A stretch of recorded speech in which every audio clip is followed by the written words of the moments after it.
তোমরা জানো কিছুদিন আগে আমি গেছিলাম বেলুড় মঠে।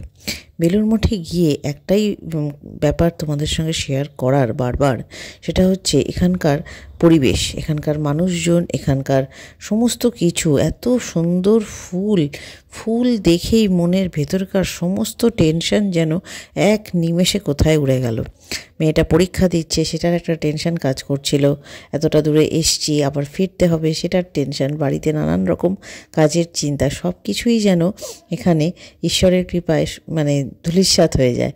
এত ভালো লেগেছে, এত টানছে জায়গাটা, ছুটে যেতে ইচ্ছে করছে বারবার।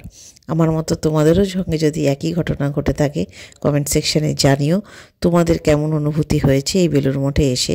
তবে একবার যখন ঠাকুর ডেকেছেন, আশা করি আবারও ডাকবেন, আবারও এসে বসবো। গঙ্গার ধার তো চন্দননগরেও আছে, কলকাতার বুকেও আছে, কিন্তু এখানকার পরিবেশের আলাদাই অনুভূতি বারবার মনে